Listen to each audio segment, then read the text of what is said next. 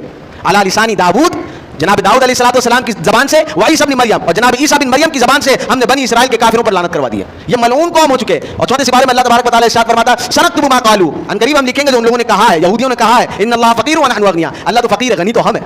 اللہ فرماتا ہم لکھیں گے اس بات کو اور قیامت کے دن دکھائیں گے. وقتلہم الانبیاء, اور ہم یہ بھول نہیں سکتے کہ تم لوگوں نے میرے نبیوں کو بھی قتل کیا. یہ بنی اسرائیل کی زوال کی وجہ ہے کہ ان لوگوں نے اپنے انبیاء کرام کو شہید کیا. اب دیکھیں یہ جو بات جب سے چل رہی ہے بنی اسرائیل بنی اسرائیل بنی اسرائیل, اور یہ جو اسرائیل اور فلسطین کا معاملہ ہے, یہ ہے کون آخر؟ بنی اسرائیل ہے کون؟ ایک سوال تو یہ بھی ہوتا ہے. اب اس پہ ہم تھوڑی سی روشنی ڈالتے ہوئے اپنی گفتگو کو مکمل کریں گے. آپ اگر دیکھیں گے جناب آدم علیہ السلام سے لے کر ہمارے پیارے نبی علیہ السلام تک کے زمانے کو کہ دنیا بنے ہوئے کتنا عرصہ ہو گیا, تو جناب آدم علیہ السلام سے لے کر جناب نوح علیہ السلام تک 20 صدیوں کا فرق ہے, 20 صدیوں کا. اور جناب حضرت نوح سے لے کر جناب ابراہیم تک 10 صدیوں کا فرق ہے. اور جناب ابراہیم سے لے کے موسیٰ تک 10 صدیوں کا فرق ہے. اور جناب موسیٰ سے لے کر عیسیٰ تک 17 صدیوں کا فرق ہے. جناب عیسیٰ سے لے کے ہمارے نبی کریم علیہ السلام تک جو زمانہ ہے وہ 500 صدی کا زمانہ ہے, 500 سال کا زمانہ ہے. گویا کہ جناب آدم سے لے کر ہمارے پیارے نبی علیہ السلام کے زمانے تک اگر آپ زمانے کو شمار کرنا چاہیں گے تو آپ کو پتہ چلے گا کہ یہ زمانہ 6300 سال کا گزر چکا ہے. 6300 سال جناب آدم علیہ السلام سے لے کر ہمارے پیارے نبی علیہ السلام کے زمانے تک ہو چکا ہے. یہ زمانہ ہے. اب میں آپ کو بتاتا ہوں کہ بنی اسرائیل کون لوگ ہیں. اچھا آج میں آپ کا جو ہے نا 5 سے 7 منٹ تھوڑا سا زیادہ لوں گا, آپ کو اعتراض تو نہیں ہے, بیان کے حوالے سے نہیں, کچھ دوسری باتیں وہ آپ کو بتانی ہے, تو اس حوالے سے آپ ذرا اپنے ذہن میں اس بات کو رکھیے گا. اب دیکھیں بنی اسرائیل ہے کون, اس بات کو ذرا صاف سمجھیے گا. اب ہم شروع سے چلتے ہیں. اور بنی اسرائیل کے بغض کی وجہ کیا ہے, یہ مسلمانوں سے اسرائیل لوگ کیوں اتنا بغض رکھتے ہیں, اس کی وجہ میں آج آپ کے سامنے رکھتا ہوں. یہ دیکھیں جناب آدم علیہ السلام سے زمانہ چل رہا ہے. جناب آدم علیہ السلام کو اللہ نے حابل بھی دیا, قابل بھی دیا, شیش, انوس اور قینان, ملائل, الیارت سے کون ہے, جناب ادریس ہے. جناب ادریس سے کون ہے, جناب نوح ہے. جناب نوح کی اولاد میں جناب سام ہے. جناب سام سے جناب صالح ہے اور جناب ہود ہے. جناب ہود سے کی اولاد میں سے جناب ناحور ہے اور جناب ناحور کی اولاد میں سے جناب ابراہیم ہے. یہاں تک بات کلیئر ہو گئی. اب جناب ابراہیم سے بات چلے گی. جناب ابراہیم علیہ السلام کے گھر میں تشبیہ بلا تمثیل بات ہے, ٹھیک ہے, میں تشبیہ نہیں دے رہا ہوں, بلا تمثیل بات کر رہا ہوں. جناب ابراہیم علیہ السلام کے شجر میں, یوں کہہ لیں ان کے باغ میں, جناب ابراہیم علیہ السلام کے درخت میں 2 کلیاں کھلی, 2 پھول نکلے, 2 شاخ نکلے. ایک شاخ نکلا جناب اسماعیل علیہ السلام, ایک شاخ نکلا جناب اسحاق علیہ السلام. اب یہ 2 شاخ ہے, ایک اسماعیل علیہ السلام, ایک جناب اسحاق علیہ السلام. اچھا یہ جناب اسماعیل کی شاخ اوپر جا رہی ہے, ابھی تک کوئی پھول نہیں کھلا اس میں, یہ اوپر جا رہی ہے, اس کو چھوڑ دیں آپ. یہ جناب اسحاق علیہ السلام کی شاخ ہے. جناب اسحاق علیہ السلام کی شاخ گئی اوپر, اس میں 2 پھول کھلے, ایک جناب یعقوب, جناب ایوب. جناب یعقوب کے کتنے بیٹے تھے, 12 بیٹے تھے. اب اس میں سے 12 پھول نکلے. جناب یعقوب علیہ السلام کی اولاد میں سے, ان کی شجر میں سے 12 ٹہنی نکلے. اور وہ 12 ٹہنی کون تھے اس حوالے سے, ایک روبیل تھے, شمعون تھے, لاوی تھے, یہودا تھے, زبولون تھے, شجر تھے, دان تھے, نفتالی تھے, جاد تھے, عاشر تھے, یوسف تھے, بنیامین تھے. اب آپ دیکھیں جناب یعقوب علیہ السلام, یہاں سے بات آپ سمجھیے کہ یعقوب علیہ السلام کا جو لقب ہے وہ اسرائیل ہے. اسرا کے معنی ہوتا ہے بندہ اور ایل کے معنی ہوتا ہے اللہ. اسرائیل یعنی عبد اللہ, اللہ کا بندہ. یہ جناب اسرائیل علیہ السلام کا لقب تھا, اسی لیے ان کو کہا جاتا تھا اسرائیل یعنی اللہ کا بندہ. ان سے جو اولادیں چلی ہے نا انہی کو بنی اسرائیل کہتے ہیں. اب آپ کی آئی بات سمجھ میں. اب دیکھیں جو 12 پھول کھلے تھے تو 12 میں سے دیکھیں کیسے, جس میں یہودا بھی تھے, لاوی بھی تھے, بنیامین بھی تھے, جناب یوسف کے بھائی, یہ 12 بھائی ہے. تو جو سب سے چھوٹے جناب یعقوب کے بیٹے تھے اور جناب یوسف کے سگے بھائی تھے بنیامین, اس سے جب پھول کھلا تو جناب یونس علیہ السلام نکلے. اب آپ دیکھیں جناب یہودا سے پھول نکلا, کتنے پھول نکلے, پہلا پھول نکلا تو جناب داؤد کھلے, دوسرا پھول نکلا تو جناب سلیمان کھلے, تیسرا پھول نکلا تو عمران کھلے, اور چوتھا پھول نکلا تو جناب مریم کھلی, اور جا کے 5واں پھول کھلا تو جناب عیسیٰ کھل گئے. سمجھ رہے بات کو. اب ادھر آ جائے, جناب یعقوب کے 12 بیٹوں میں سے ایک بیٹا ہے لاوی, لاوی سے 2 پھول کھلے, ایک تھے جناب موسیٰ, ایک تھے جناب ہارون. جناب ہارون سے جو ہے پھر جا کر 4 پھول کھلے, ایک جناب یسع علیہ السلام, ایک الیاس علیہ السلام, ایک زکریا علیہ السلام اور ایک جناب یحییٰ علیہ السلام. اب یہاں تک آپ دیکھیں, اب نبیوں کا سلسلہ جو ہے یہاں تک رک گیا, تھم گیا جناب عیسیٰ تک. اب بنی اسرائیل جو ہے نا خواب دیکھ رہے ہیں کہ آخری نبی آئے گا, آخری نبی آئے گا, فتح ملے گا, ہمیں فتح ملے گی, فتح ملے گی. تو آپ نے دیکھا تھا جناب ابراہیم کے 2 پھول کھلے تھے, اسماعیل اور اسحاق, اور جتنے پھول اب تک کھل رہے تھے وہ اسحاق سے ہی کھل رہے تھے, اور جناب اسماعیل والی جو شاخ تھی وہ اوپر ہی جا رہی تھی, ابھی تک کوئی پھول بھی اس میں سے نہیں کھلا. اور یہ یہودی جتنے ہیں جناب اسحاق کے بیٹے یعقوب, اور یعقوب کی اولاد میں سے سارے یہودی ہیں, اور یہ سوچتے تھے کہ آخری نبی بھی بنو اسرائیل یعنی کہ جناب یعقوب علیہ السلام کی اولاد میں سے آئے گا. لیکن اللہ کی پھٹکار ایسی ہوئی اس قوم کے اوپر کہ اللہ نے نبوت ان سے چھینا, اور یہ جو ابھی تک آگے شاخ بڑھ رہی تھی اور کوئی پھول نہیں کھلا تھا, اللہ کریم نے جناب اسماعیل علیہ السلام کی شاخ میں پھول کھلائے. تو پھول کھلا جناب آمنہ کے گھر میں محمد رسول اللہ کا, اور اسی شاخ میں سے پھول کھلا جناب ابو بکر صدیق کا, اسی شاخ میں سے پھول کھلا جناب عمر فاروق کا, اسی شاخ میں سے پھول کھلا جناب عثمان غنی کا, اسی شاخ میں سے پھول کھلا جناب علی کرم اللہ وجہہ الکریم کا. یہ سارے پھول جناب اسماعیل علیہ السلام کے. بس اسی بات کی لڑائی ہے اور اسی بات کا جھگڑا کہ آخری نبی ہم میں کیوں نہیں آیا, اللہ نے تم سے نبوت کو چھین لیا. جبھی تو وہ یہودی جب حضور علیہ السلام کی پیدائش ہوئی نا, جناب عبد المطلب کو کہا کہ اپنے پوتے کو دکھاؤ, آ کر جب دیکھا دونوں شانوں کے درمیان ختم نبوت کو دیکھا, مہر نبوت کو دیکھا, تو ہکا بکا ہو کر چلانے لگا. اس نے کہا ہائے افسوس, ہائے افسوس, بنی اسرائیل سے نبوت چھین لی گئی. تو تمہاری حرکتیں جب ایسی ہوگی تو پھر تو تم سے نبوت تو چھینی جائے گی. جب تم انبیاء کو قتل کرو گے تو ایسے لوگوں کے درمیان میں اللہ اپنا محبوب تھوڑی بھیجے گا. اللہ تو بھیجے گا جناب ابو بکر صدیق کے درمیان میں, عمر فاروق کے درمیان میں, قدر والے لوگوں کے درمیان میں. تم جیسے لوگوں کے پاس تھوڑی بھیجے گا. جب تمہارے نبی موسیٰ علیہ الصلوۃ والسلام نے کہا تھا کہ چلو قوم جبار سے جنگ کرنا ہے, قالوا یا موسیٰ ان فیہا قوما جبارین, تو پتہ یہودیوں نے کیا جواب دیا تھا. جناب موسیٰ علیہ الصلوۃ والسلام کو کہا تھا فاذهب انت وربک فقاتلا انا ہاہنا قاعدون, ہمیں کیوں جہاد کی دعوت دیتے ہیں, آپ جائیے اور آپ کرب جا کے لڑائی کیجیے, ہم تو یہی بیٹھے ہوئے ہیں. ہم نے کہا وہ تم ہو گے, لیکن جب میرے نبی فرما دے تو صحابہ پیٹ پہ بھی پتھر باندھ کر میدان جنگ میں نکل جایا کرتے ہیں. تو اللہ تو ایسے کے درمیان میں اپنے نبی آخر الزمان کو بھیجے گا نا. تو بات یہی ہے کہ اب جس طریقے سے میں اور آپ فلسطین کا ساتھ نہیں دے سکتے ہیں اور اندر سے ہر مسلمان بے چین ہے کہ ہم کس طرح ساتھ دیں اور کس طرح ہم جہاد میں جائیں, ہم اس حوالے سے کچھ بھی نہیں کر سک رہے ہیں. لیکن دیکھا گیا کہ مسلمانوں نے بائیکاٹ کیا ہے تو فلسطین اسرائیلیوں کو بڑا فرق پڑا ہے. میکڈونلڈ کے اوپر بھی جو ہے اب لا الہ الا اللہ لکھ دیا گیا ہے, یہ اسلامی ٹچ دیا جا رہا ہے. پیپسی میں سے پیپسی ہٹا کر فلسطین لکھا جا رہا ہے. ہم نے کہا کہ یہ تو چند غیور مسلمانوں کی غیرت کا نتیجہ ہے کہ تم نے پیپسی نام ہٹا کر فلسطین رکھ دیا ہے. انشاءاللہ جب سارے مسلمان کے اندر غیرت جاگ جائے گی تو سرزمین اسرائیل پر اپنا وجود بچانے کے لیے تمہیں فلسطین اس وقت بھی لکھنا پڑ جائے گا. تم فلسطین پر بھی جو ہے اسرائیل پر بھی جو تم فلسطین لکھنے پر انشاءاللہ مجبور ہو جاؤ گے. تو میں آج آپ سے وعدہ لیتا ہوں کہ آپ میں سے کوئی بھی شخص اب اسرائیلی پروڈکٹ کو استعمال نہیں کرے گا. انہیں نقصان پہنچانا ہے. اب چونکہ مہینہ بھی شروع ہو چکا ہے, آج 3 تاریخ ہے, آپ راشن اٹھانے جائیں گے, مجھ سے جتنا ہو سکا میں نے کیا. یہ 200 کاپی میں نے نکلوائی ہے تاکہ چلو اس میں جو بھی خرچہ آیا تھا 1000 کا جتنا کا بھی, میں نے کہا میں اپنے فلسطینی بھائیوں کے لیے اتنا تو کر سکتا ہوں, اپنے عوام کو آگاہی تو دے سکتا ہوں. اس میں سارے پروڈکٹس ہے اور اپنی پاکستانی پروڈکٹس بھی ہے. آپ ان کے پروڈکٹس کا بائیکاٹ کریں, دکانوں میں جائیں اور اس کو لیں. اور اگر کوئی بھی آپ ایسا سامان خریدتے ہو جیسے کہ ہیڈ اینڈ شولڈر, ہمارے لوگ سنسلک بھی استعمال کرتے ہیں شیمپو کے طور پر, یہ شیمپو نہیں ہے, ہمارے فلسطین بچوں کا خون ہے, مت لیں آپ, بالکل مت لیں. تو یہ آج آپ کے اندر بانٹ دیا جائے گا. آج آپ اللہ کو گواہ بنا کر اس پر عمل کریں. کوئی بھی پروڈکٹ چاہے ٹافی کیوں نہ ہو اور چاہے بڑے سے بڑا سامان کیوں نہ ہو, ان لوگوں کی کوئی بھی سامان ہم نے نہیں خریدنی ہے. ہم نے انشاءاللہ اپنے پاکستانی مصنوعات کو ترجیح دینا ہے اور اپنے پاکستان کو اعلیٰ سے اعلیٰ بنانا ہے اور ترقی یافتہ ممالک میں سے بنانا ہے. ایک سوال یہ بھی اٹھتا ہے کہ اگر ترقی کر لے گا تو کیا ہوگا, 5-6 شاہین غوری ابدال رات و برق اور بنا لیے جائیں گے, لیکن چلائے تو نہیں جائیں گے. ہم نے کہا بغیرتوں کا زمانہ ہے, یہ نہیں چلاتے تو کوئی بات نہیں, پاکستان میں بھی تو کوئی صلاح الدین ایوبی آئے گا نا, جب آئے گا تو وہ چلائے گا. ہمارا کام ہے پاکستان کو اعلیٰ سے اعلیٰ سطح پر لے کر جانا. اللہ کریم کی بارگاہ میں دعا ہے, اللہ کریم ہمارے آج کی گفتگو کو اپنی بارگاہ میں قبول منظور فرمائے. آپ تھوڑی دیر کے لیے بیٹھے رہیں, میں انشاءاللہ 3 سے 4 منٹ اور آپ کے اندر گفتگو کروں گا. یہ پرچہ چندہ اٹھاتے وقت آپ تمام بھائیوں کو دے دیجیے گا, آپ اس پر ضرور عمل کیجیے گا. مجھے انشاءاللہ امید ہے آپ میں سے کوئی بھی شخص اب سے اسرائیلی پروڈکٹ نہیں خریدے گا اور فلسطین کے حق کے لیے پاکستانی مصنوعات پہ کو ترجیح دے گا اور اپنی جان پر لوگوں کو بتائے گا کہ میری جان جائے. اب سے انشاءاللہ ہمارا جہاد یہی ہے کہ فلسطینی بھائیوں کے لیے آواز بلند کرنا اور ہم سے جتنا ہو سکے ان کی معاونت و مددگار بنے رہنا. تو اللہ کریم کی بارگاہ میں دعا ہے, اللہ کریم ان مجاہدین کو سلامت رکھے, استقامت کے ساتھ جنگ جاری رکھ کر فتح یاب کریں. آپ سے کچھ باتیں یہ کرنی تھی. ہمارے ابھی جنرل سیکرٹری صاحب بلکہ خزانچی صاحب نے بتایا تھا کہ 2-3 جمعے سے جو ہے ہماری جو مسجد ہے اس کا فنڈ خسارے میں جا رہا ہے, چندہ پورے طریقے سے نہیں آ رہا ہے. آپ احباب سے گزارش ہے کہ اپنی مسجد کے ساتھ جیسے آپ پہلے تعاون کرتے تھے ویسے ہی تعاون کریں. یہ زمانہ 10-20 کا